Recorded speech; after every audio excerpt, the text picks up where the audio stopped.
So we made it through Thanksgiving. Now we're exhausted, we're grateful, overwhelmed, we're stimulated, and somehow we're expected to jump back in normal life in 2 seconds flat. Amazing. The post holiday crash is so real. Everyone else is talking about leftovers and sales, and we're over here trying to find our sanity, our routine, and our energy again. So today, let's talk about how to come off that holiday high and ease ourselves back into reality slowly, gently, and with a little bit more grace. If you're new here, I'm Karina Ray. Welcome to my channel. I'm a working mom trying to make life feel a little bit more lighter, calmer, and more balanced. So let's talk about how to take care of ourselves right now, shall we? So Thanksgiving itself comes with so many emotions, such as happiness, stress, noise, family energy, cooking, traveling. It's a lot all at once. Let's be honest. It's not a bad thing. It's a good thing. We all get together. It is a blessing to be able to do that. Your mind and body does not bounce back the next day, especially if you were the person that was hosting it. And now you might be thinking, how am I supposed to go back to work? Or how am I supposed to prep for Monday? Or how am I supposed to flip the switch back to real life? I mean, we all do it, but sometimes it just seems a little bit more chaotic. But our goal is to do it with ease. So before you deep dive into deep cleaning, catch up on work, reorganize everything, you need a moment to decompress. Your nervous system needs a rest. You need to take a beat, in other words, which is totally okay. Here's some gentle, realistic decompression ideas. Find a moment with zero phone usage. And I know this is easier said than done, but sometimes you actually really need to do this. This could be sitting in your car for your bathroom or your bedroom, 2 minutes with no phone. I promise you it will change your whole mood. Or you can do it for longer, just to sit back and just to recharge for a moment. Drinking something warm slowly. It's like hot tea, coffee, or hot cocoa, whatever your preference may be. It does a little bit more to sip it instead of just gulping it down. It kind of has a little bit more magic to it. Your body is taking a moment to appreciate what it's taken into itself, so to speak. It's more like I guess, like a deep healing process, if you look at it that way. So let your body take in the healing moment. So try to do the next one I would say is keep the cleaning light. So try to, if it's just as simple as clean off the counters, wiping off the sink, or doing a load of laundry, something simple. If you have extra hands, have the extra hands help you. Do not refuse anyone offering to lend you a hand. I understand this mindset of we always as moms feel like we can do it best. Accept the extra help if it's there. Just accept it. It is okay to accept that. Just take that small win. It is okay to do that and just appreciate that breather instead of going in a full deep clean mode and overexhausting ourselves. It's okay to do that, moms.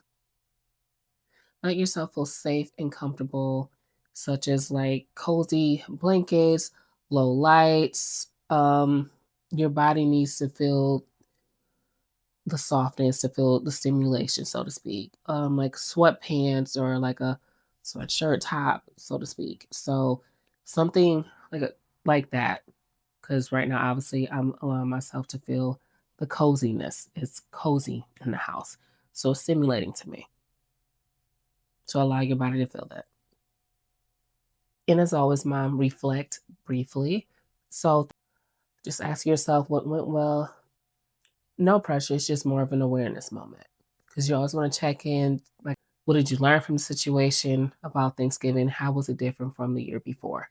And see if those tips that you came up with yourself, and see if they help you a little bit. And how would you like to go further with that? And see what you can change if you needed to change anything. And how would you like to go further with that? And I don't know about you moms, it might be harder to kind of reset a little bit if the kids are bouncing around and jumping or saying mommy every 5 seconds. But some of you might feel my pain if your kid's a little bit smaller.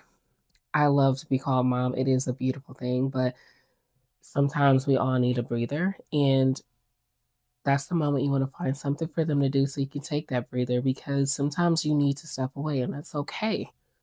And moms, it is okay to do that. I think we don't tell ourselves that enough. It is okay to step away. You are not a bad mom for stepping away and taking 5 to 10 minutes to yourself, or even if you need an hour to yourself. You are not a bad mother for doing that. It is okay. Especially if I have any new moms, to take a breather away from your kids. Like if you have just that one kid and you're still learning, it's okay. You are not a bad mother if you want to take some time away from your kid or leave your child with dad. It is okay. Um, if they are safe to, if it is okay to lay them down for a nap, or if it's safe to where they're at that stage to where they can entertain themselves in their room and there's nothing they can get out of hand, I will say that. So is that they have are safe. Take a 15, 20 minutes to yourself. Just take that breather. It's okay, moms. I just want to say that because I struggled with that with my first kid. During that time, you can let them color. That's one thing. My kids, when they were really, really young, toddler stage, they love to color. Kids love to be creative. That's one thing they love to do. They love to create and feel that they can contribute and put pictures everywhere. My kids still love to do that. Another thing that you could do is put on a movie, that one holiday movie that you feel like you cannot sit through again. We all have that one movie. Let's do that. You can put that on and just kind of let them get started watching that. And once that's going, you can step away and breathe and then pop back in when you feel like you're ready to get back in the mode of mommying once you got your breather in. Another thing you could do is let them play with blocks, read a book, or do puzzle pieces. That's always fun too. If you feel like your kids are able to handle puzzle pieces, I will say this again as a disclaimer because I don't want to be responsible for that. But if you feel like your kids are old enough to handle the puzzle pieces, have at it. That's always a good thing too. But when you feel like you're ready to step back in, you could always step into the movie when you're ready. You can also do simple decorating tasks like you can color with them. You can decorate cookies together if you want to. It might be kind of early in the game for that, but at least to get started to do it. Or even doing other little items for like Christmas decorating around the house and let them do that. Or you can do a hot cocoa station. Me and my kids love to do that together. So that's something you can also do as well. In doing these options, it doesn't feel like a chore to them. It's something that's fun. It keeps them engaged and having fun. And it also gave you time to have your breathing moment as well. Now let's talk about easing it back into your everyday life. Coming back down from holiday rush and jumping back into work mode is a transition that I can honestly say that we often don't feel like we're ready for. It feels like it was always rushed, so to speak, especially the Thanksgiving one. I feel like that one is always rushed. We can start by looking at our calendars and going back to our 3 priorities and seeing what's most important to get done. Respond to any urgent emails if they need to be responded to at that moment. Other than that, the rest can wait until you get back into the office or whatever it is that you do. Because remember, we're transitioning back into work. It's not something you need to hop back into right now. But keep in mind, too, this is also the perfect time because we started doing a weekly reset.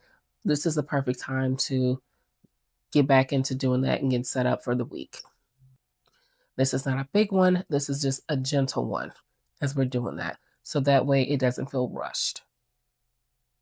Just remember a weekly reset isn't something about a deep cleaning or anything like that, or getting all in one day or one week. You have to get your life together. It's more about resetting your space a little bit, getting your calendar in order just a little bit to where you need to get done until you form a habit to where you need it to be. All in gentle steps. As I said before, it can be as simple as wiping down the counters. It doesn't have to feel rushed, so that way when we're going into Monday, it's it's an easy breezy thing.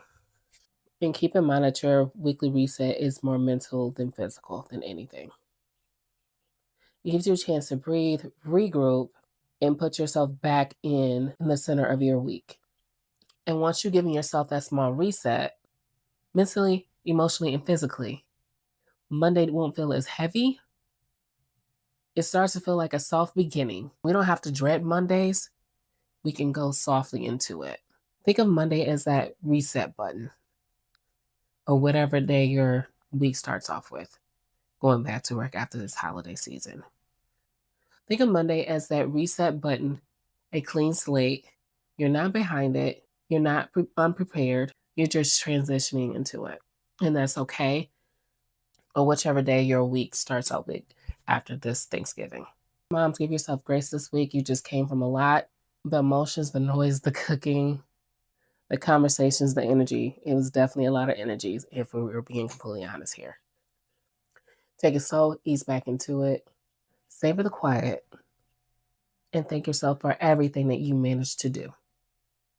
If you need any extra support, my free work life balance starter kit is linked below. It's the general tool to help you feel grounded again, moms. And moms, as always, don't forget to like, comment, and subscribe down below. And I will see you soon, moms. And I hope you had a great Thanksgiving. See you soon, moms.